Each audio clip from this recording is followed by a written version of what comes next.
इसी का असर सोने के दाम पर भी पड़ा।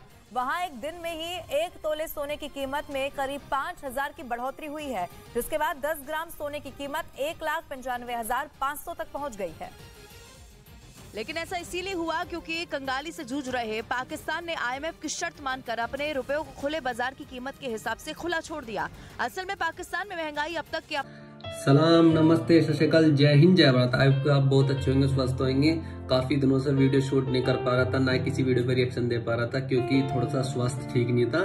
और आई होप कि आप बहुत अच्छे होंगे। तो आज चलो चलते हैं पाकिस्तान की तरफ और पाकिस्तान के अंदर देखते हैं सबसे ज्यादा जो क्राइसिस बढ़ रही है महंगाई के ऊपर, रोटी के ऊपर, मैदा के ऊपर, आटे के ऊपर क्या प्रॉब्लम्स बढ़ने लगी और किस कारण बढ़ने लगी और कितना किस चीज पे टैक्स लगने लगा। तब तक के लिए यदि आपको ये वीडियो अच्छी लगे तो प्लीज लाइक करना, शेयर करना। तब तक के लिए वीडियो के एंड में मिलते हैं। जय हिंद।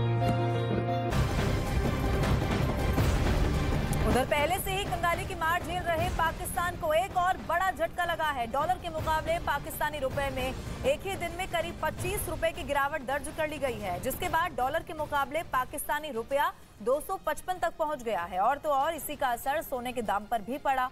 वहां एक दिन में ही 1 तोले सोने की कीमत में करीब 5,000 की बढ़ोतरी हुई है, जिसके बाद 10 ग्राम सोने की कीमत 1,95,500 तक पहुंच गई है।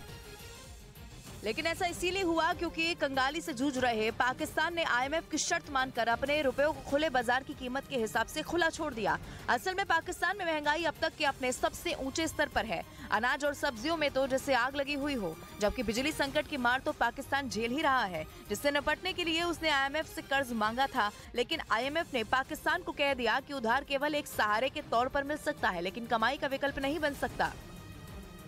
और यही वजह है कि बेसहारा हुए पाकिस्तान ने IMF की जरूरी शर्तें मानने का फैसला ले लिया है और रुपए को खुले बाजार की कीमत के हिसाब से खुला छोड़ दिया, जिसके बाद पाकिस्तानी रुपए में एक ही दिन में 25 रुपए की गिरावट आ गई। पाकिस्तान को ये फैसला इसीलिए भी लेना पड़ा क्योंकि उसका विदेशी मुद्रा भंडार लगभग खाली है, जिसकी वजह से वो कुछ भी इंपोर्ट नहीं कर पा रहा। यही नहीं, जो देश पाकिस्तान के साथ दोस्ती की कस्में खाते थे वो भी अब उससे किनारा कर रहे हैं। चीन तो उसे कर्ज के जाल में फंसा ही चुका है। अमेरिका ने भी उस पर मेहरबानियां बंद कर दी है। यहाँ तक कि मुस्लिम देशों के साथ हमेशा खड़ा रहने वाला सऊदी अरब भी पाकिस्तान को बीच मझधार में छोड़ चुका है।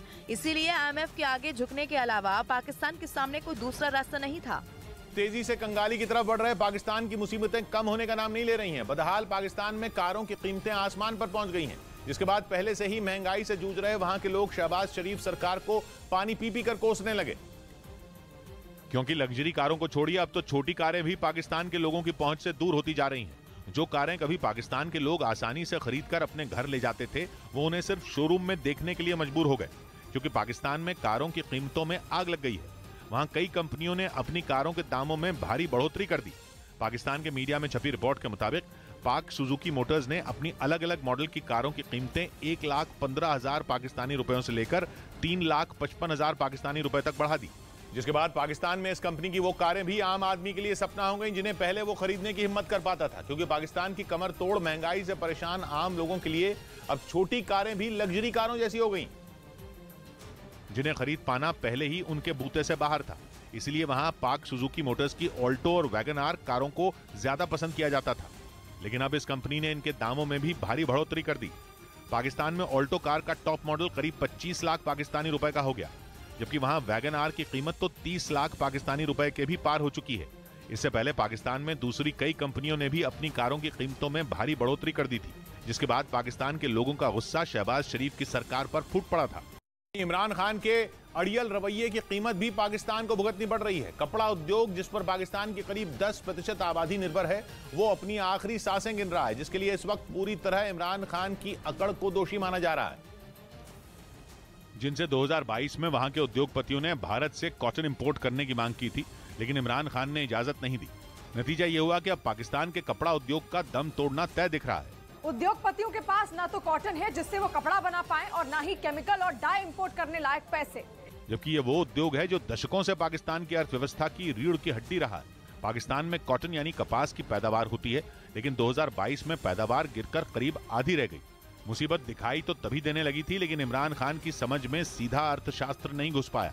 और भारत के विरोध में अंधे होकर इमरान खान ने ऐसा फैसला लिया जिसने वहां के कपड़ा उद्योग को तबाह कर दिया। अब तो हालत यह है कि पाकिस्तान के 2.5 करोड़ लोगों की रोजी रोटी छिनने की नौबत है, जो कपड़ा उद्योग से जुड़े हैं। इमरान खान के आदेश के बाद पाकिस्तान ने भारत की बजाय अमेरिका से कपास खरीदने का फैसला किया था। पहली मुसीबत तो तब हुई जब अमेरिका से इंपोर्ट हुआ कॉटन देर से पाकिस्तान पहुंचा। ऊपर से ये कॉटन इसलिए बेकार हो गया क्योंकि अमेरिका को देने के लिए पाकिस्तान के पास डॉलर खत्म हो गए। 30 करोड़ डॉलर यानी करीब 2,500 करोड़ रुपए का माल कराची बंदरगाह पर फंसा है, लेकिन विदेशी मुद्रा भंडार खत्म होने के कारण ये कॉटन पोर्ट से पाकिस्तान के अंदर नहीं पहुंच पा रहा। ऊपर से कपड़े के विदेशी ग्राहकों ने भी पाकिस्तान पर भरोसा करना बंद कर दिया। उन्हें लगता ही नहीं कि पाकिस्तान के उद्योगपति वक्त पर उनके ऑर्डर की सप्लाई कर पाएंगे। न्यूज़ 18 इंडिया की web series FIR number 208 streaming सून।